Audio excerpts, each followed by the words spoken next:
What's going on, you guys? Jay here and welcome back to the channel. So don't forget to smash the like button, drop a comment, hit the notifications bell to stay informed. Today we're diving into a hot topic that could play a key role in repegging USTC, and we're more specifically speaking about staking. And really, is there a need to introduce USTC staking when it's already being distributed as part of the Oracle rewards pool? Or should we make a big change and rethink how USTC is rewarded to the community? Considering the original OG system, USTC was not part of the distribution, and that does play a critical factor in what we're going to be discussing. So let's break everything down and get it all into a constructive timeline you can better understand. I just want to take a quick second to thank Margex again for sponsoring the channel this month. As a trader, I know how important privacy is, which is why I chose to work with Margex to begin with. I don't have to worry about sharing my personal information, there's no KYC required, and the platform offers up to 100x leverage, all while knowing my identity has never been revealed. The interface is incredibly user-friendly, and it's making it easier for me to navigate and execute my trades. So if you're looking for a reliable, private, and efficient trading experience, Margex is definitely the way to go. I'll leave links to sign up in the description below. Grab yourself a bonus now and let's get back to the video. I want to point out that I really do like the idea of this repeg plan that's being put forward, and I want it to have the best possible effort behind it that it can, and any possible deviations that are not needed, I think we should avoid, and we should go straight for the jugular in these circumstances. So when you scroll all the way down past everything that's been explained, the kill switching, the minting, the parameters, we've got this section here on staking USTC. So if you're already earning USTC as part of your regular staking rewards, the big question is, do we even need to introduce USTC staking? After all, why stake USTC separately when it's already flowing into your wallet? As part of the Oracle reward system, USTC is automatically distributed to anyone staking their LUNC. This means that by simply participating in the network, you're already accumulating USTC without needing a separate staking system. So there's no extra incentives. The main purpose of staking is to lock up tokens and reduce the circulating supply, helping to increase demand and potentially boosting price. But since USTC is already being earned through regular staking, adding another layer for USTC staking really just feels like overkill, and it doesn't really serve a new purpose. But what if we took USTC out of the Oracle rewards pool altogether? What if you could only earn USTC through a dedicated USTC staking system? So let's explore why this idea might actually make some sense. By removing USTC from the Oracle rewards and creating a dedicated staking system, you could encourage people to consciously lock up USTC. This would reduce the circulating supply, which is a crucial step towards repegging USTC to $1. If people are actively staking that USTC, that means the more coins that are locked up, reducing that sell pressure and helping the price to stabilize. It could really be part of a broader strategy to repeg USTC if it's implemented correctly, and you do in fact follow this route of removing USTC from the Oracle rewards pool and reverting back to the original Terra ecosystem plan.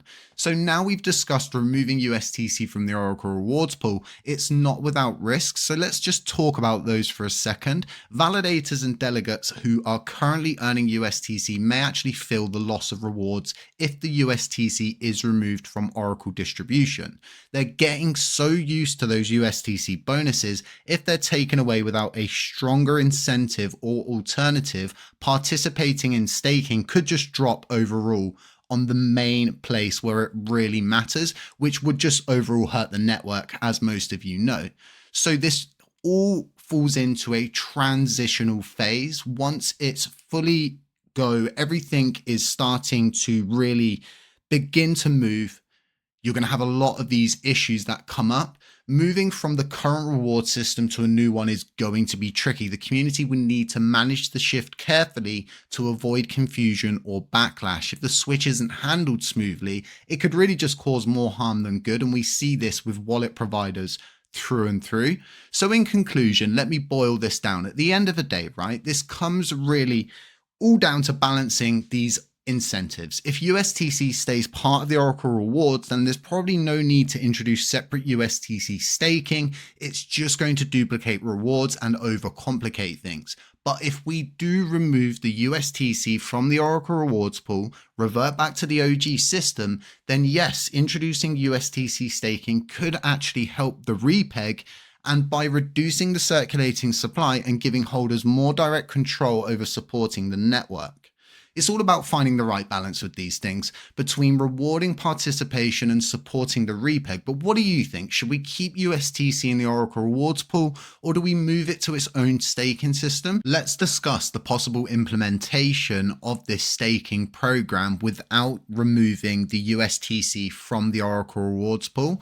The USTC would need to be provided from other areas. In this case, they're mentioning dead contract supplies. Recently here on the channel, we've actually gone through the process of burning what were deemed users' funds, but they're actually dictated and determined by the courts and through judgment as TFL's assets, and they only had one determination, and that was for those to burn. We saw TFL also commit to burning. So these funds that they're mentioning are actually user funds, and they can be specified as users' funds. So I just want to make those two things clear at this point. So some people will argue that we should just leave these funds alone. They're essentially dead contracts or inactive wallets. Messing with them could lead to unintended consequences, plus letting them sit there doesn't directly impact current market conditions.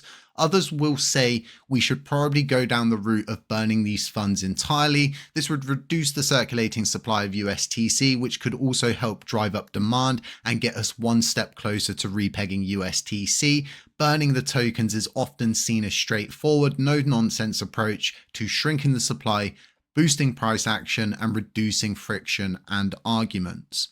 The final option is to actually use these funds to fuel the USTC program, as they've mentioned. Instead of burning them, they would recycle them as staking rewards for those who lock up USTC. This gives a direct incentive to those who are participating in the staking and could help bolster the repeg effort by locking up more USTC. But again, it's all very circumstantial, and it's such a tough choice to make. Each option has its pros, each option has its cons. Should we burn the tokens to reduce the supply, leave them as they are, or use them to drive staking rewards and benefit the community? Just let me know your thoughts on this below. We should definitely get this discussion going and help push this all along. Now, if you are enjoying these videos, I'd really appreciate it if you just smash the like button, drop a comment, hit the notifications bell to stay informed. And look, aside that, it's a short one, it's a sweet one, but I think it's right on point as an explainer from my perspective of what I think on USTC staking. But yeah,